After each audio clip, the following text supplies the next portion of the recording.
All right. Welcome to another episode of No Guts, No Glory Live, where we hear stories from entrepreneurs and influencers who had the guts to make a move to find a fulfilling life and a fulfilling career.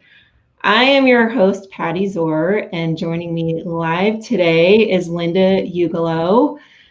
Hi, welcome, Linda, to the episode. I'm so excited to hear your story today. I'm excited to be here and to share and hopefully have it help the people who are listening. Well, Linda is a transformational speaking coach for authors, coaches, executives, and professionals who want to make a positive impact in the world. And I just love that. One of my favorite quotes is by Zig Ziglar, right? And it's if you want to get everything you want in life, first seek to serve others. I didn't say that word for word. I kind of paraphrased it there, but I just love that message so much. And it's just fulfilling in and of itself. And in a prior conversation I had on a live with Jimmy Ferris, we talked about, if business is a little slow, due to the pandemic, due to changes, why not seek to serve others first? And it's such a great message. So I just love that. Yeah, I heard him say that, and I thought that was a beautiful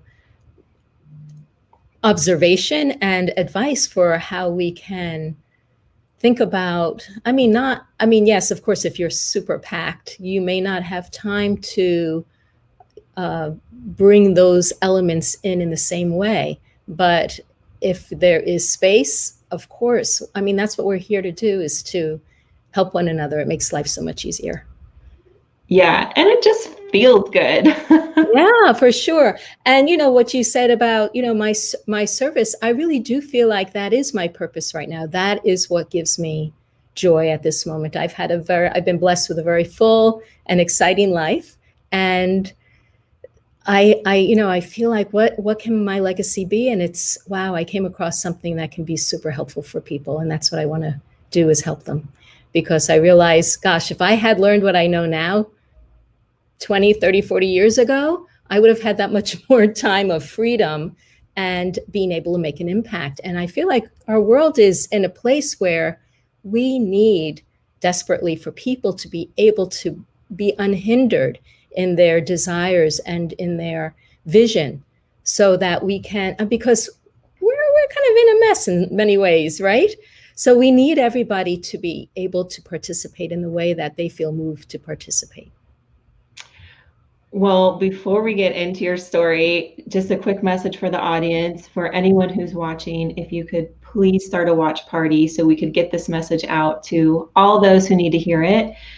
My assistant Casey is in the comments, and so if you have any questions, please leave it in the comments, and she will make sure she sends it our way so we can answer all of your questions today.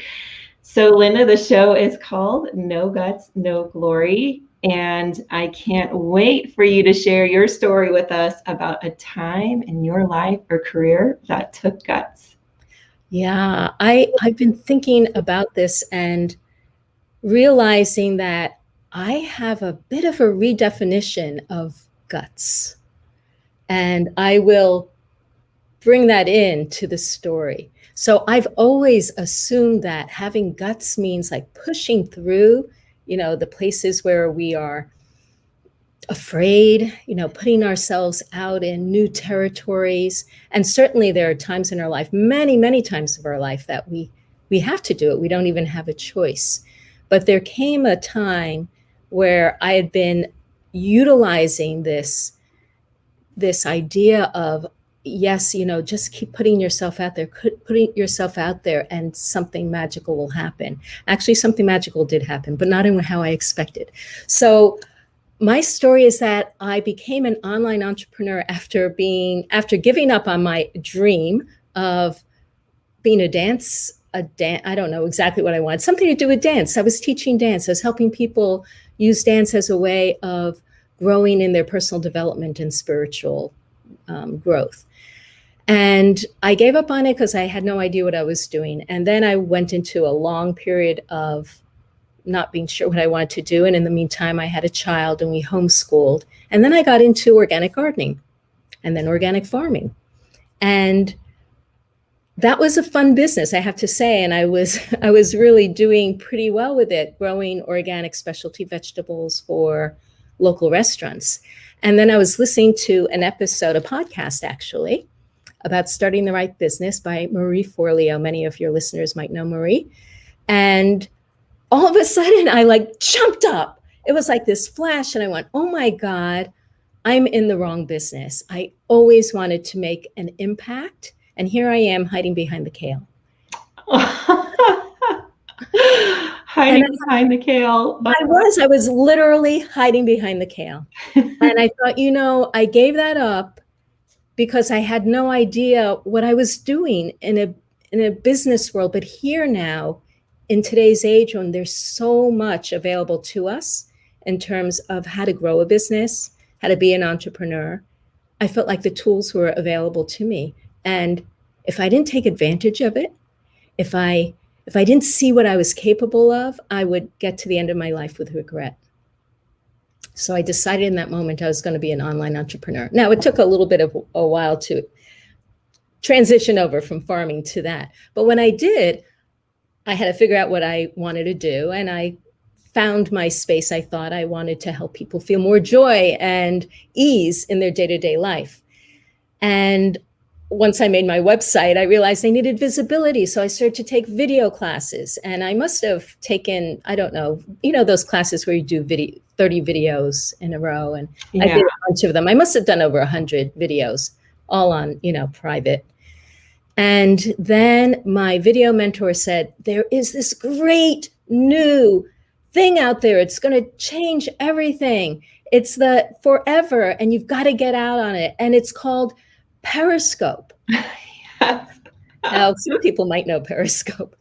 I remember Periscope. So you really were. Okay, there you go. It's actually going to close down in March, I heard. Yes. Yeah, that's right. So not for forever, but what is forever is the live streaming aspect. So that was the first, or with Meerkat, it was the first live stream app that was out there, which was amazing because we grew up like watching TV and thinking, how cool would it be to be on TV? And all of a sudden there was this availability to like take out your phone and be on TV. So I punched in my, I made a profile and I punched in my first title and I pressed broadcast. I remember I was outside just in front of me here, sitting on a bench, and my heart was like this.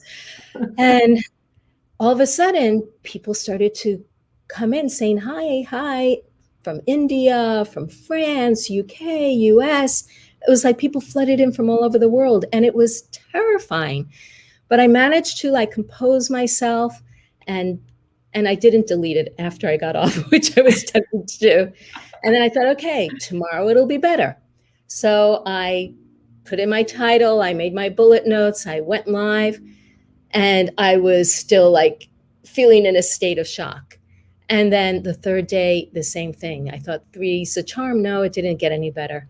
So I reached out to my video mentor and I said, are you scared? Does it go away? Like, what is it with this? And she said, oh, you'll get used to it. By 75, you'll be fine. By 75? Okay. Yeah, that's what I was like. Okay, all right. And then I thought, okay, I'm going to need some help. So I started to Google how to get over your nerves.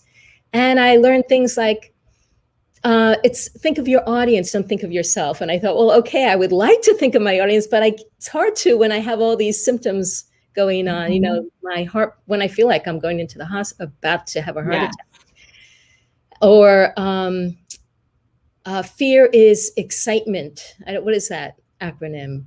Fear is excitement masquerading as, I don't know, something, excitement masquerading as fear, something like that. Yes. And I thought, well, I like the sound of it, but truthfully, I know the difference.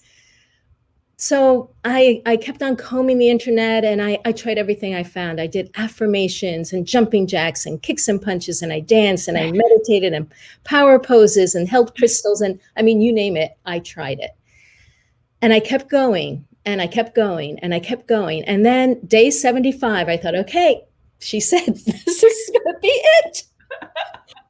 And I was hovering my finger over the broadcast button and my heart was racing and I went, damn, what is wrong with me? I mean, 75, that's 10 weeks daily live streaming. Why am I still afraid? Why aren't I more confident? I thought that if I pushed through it, I'd get over the hump, but it didn't happen for me. And so, well, two things became clear. One was I didn't know how much energy I had for keeping showing up this way. Yeah. I mean, I was doing it and people I think were benefiting. That I was building a following, but my inner experience was crap. And I didn't like the way that felt. And I thought, this is not how I want to live my life. I don't want to live my life feeling that I'm martyring myself, my sense of well-being in order to serve others. I need to, as they say in the airplane, put my mask on first. So I closed my eyes and I asked, what is this fear? Like, rather than push it away, rather than fight it or ignore it, I was going to face it and embrace it. Okay. So I asked, what are you about? What are you trying to tell me? You're so loud, you're so noisy, you want to be heard. And what came back was, I'm going to be attacked. And the first thing that popped into my head was my sisters attacking me when I was little, when my mom put me in the center of attention, because I was the goody-goody. I put my clothes away without being told. I put my, did the dishes as soon as mom asked me to. My sisters, not. So she would say things like, why can't you girls be more like Linda? That was, you can imagine, they hated that. And so as soon as she was out of sight, they'd attack me, they'd kick me, they'd tell me to shut up, stupid. I didn't blame them. But it was scary. And I realized in that moment that it made sense.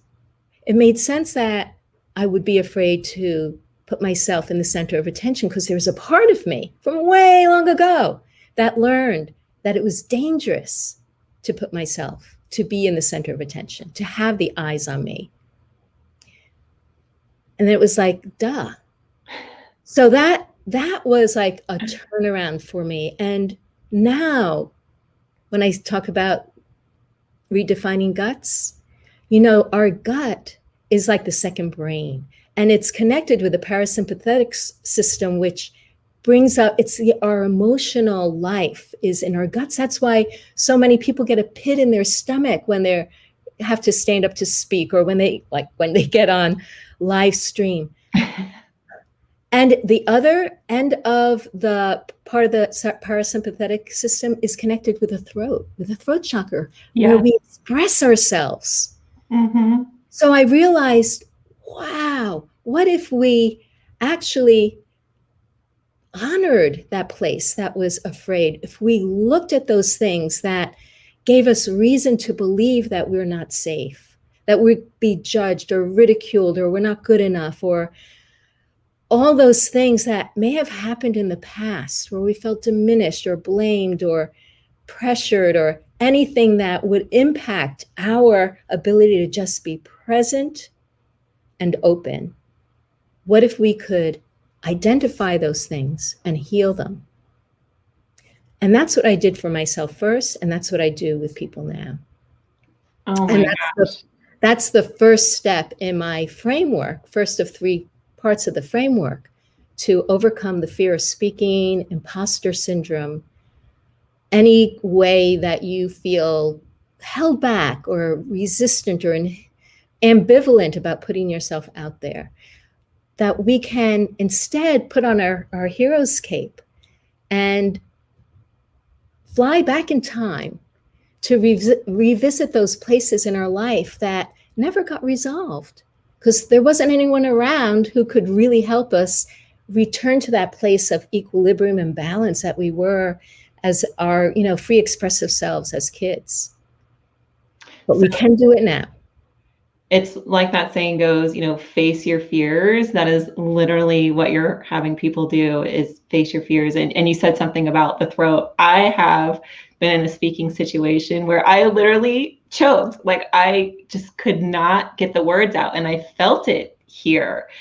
And I was like, what is going on? And I was nervous, and it was, a crowd of executives, and oh my gosh. And I just didn't, same thing, I Googled, before that, how to get over the fear of speaking. And even live streaming for me, it's still a challenge, but I still push myself to do it. You made another comment, like, just put yourself out there. And I thought, okay, I'm just going to put myself out there. This is me doing that. And it does get easier every time. And it's that old saying, the more you get into it, the more you do it, the more you realize what you don't know. And so I'm having fun in the process, and hoping someday I can look back and laugh at all these things I did, and all these mistakes I've been making, but, learning along the way. Yes, absolutely. Yeah. I have had that kind of experience too. My first talk, that was in grad school, it was like a vacuum cleaner came and vacuumed out every bit of moisture from my mouth. I was bone dry, and I opened my mouth, and not a sound came out. And I was like a fish standing up there, opening and closing my mouth, trying to say something, but nothing came out. And then I realized you can't speak without saliva.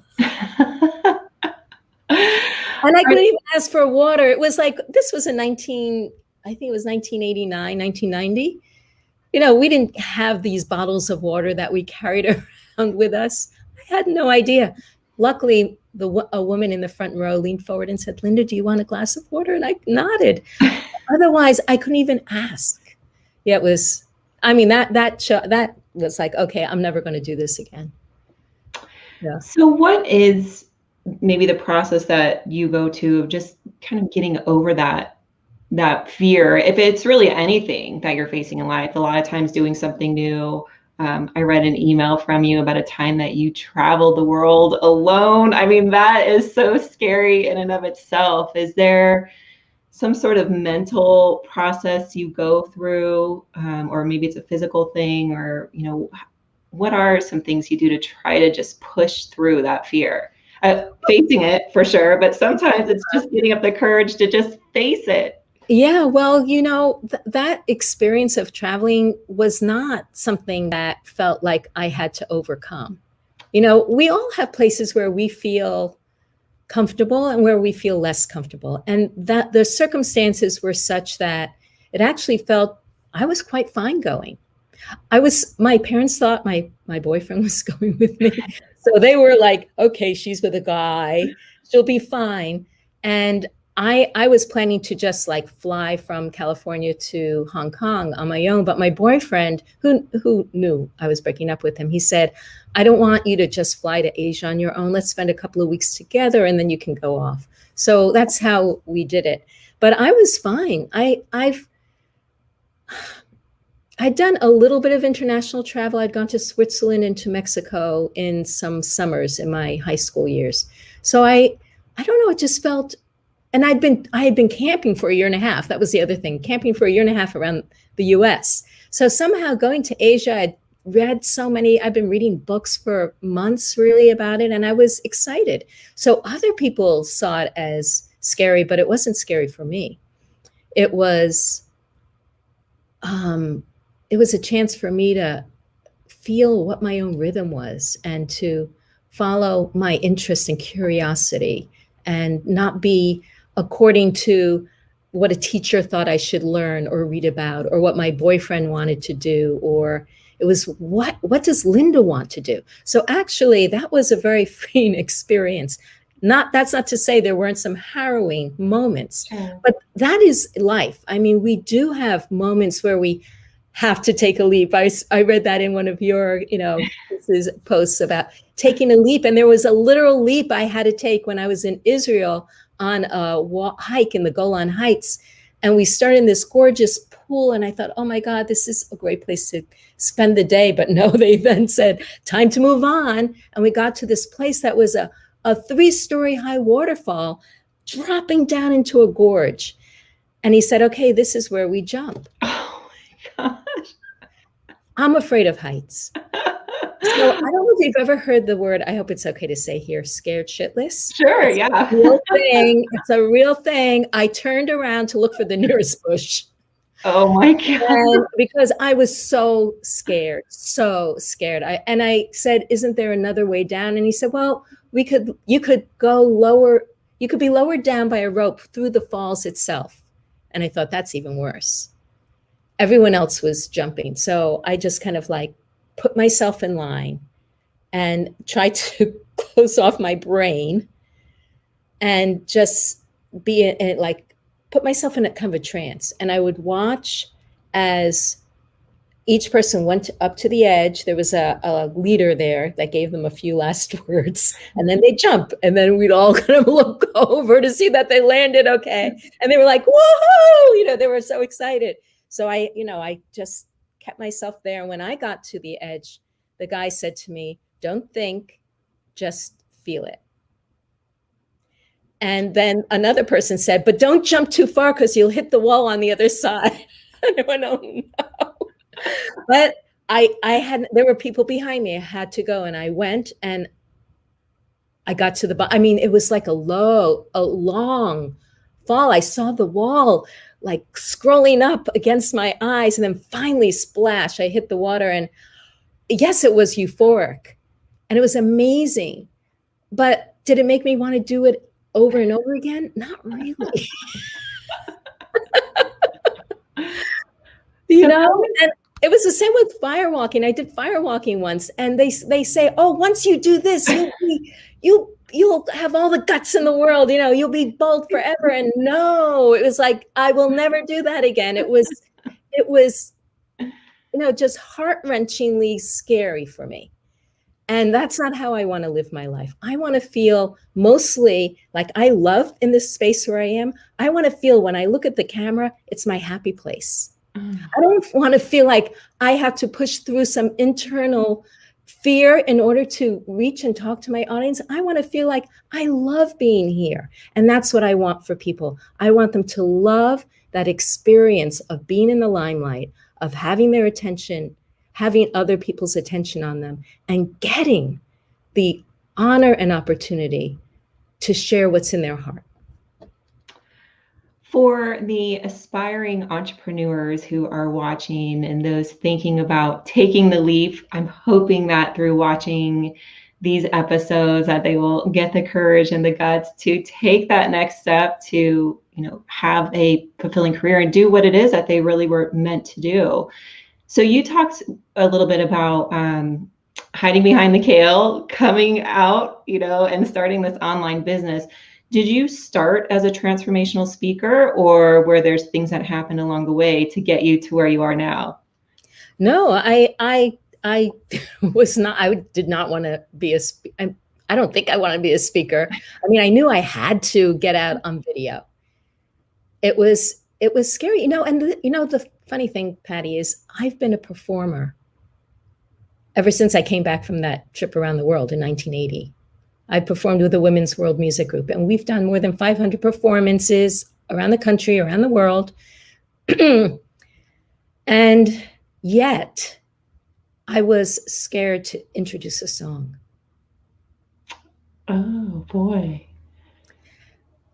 So the thing is that, like, some people are happy on stage speaking to 1,000 people and afraid to speak to a room full of 10.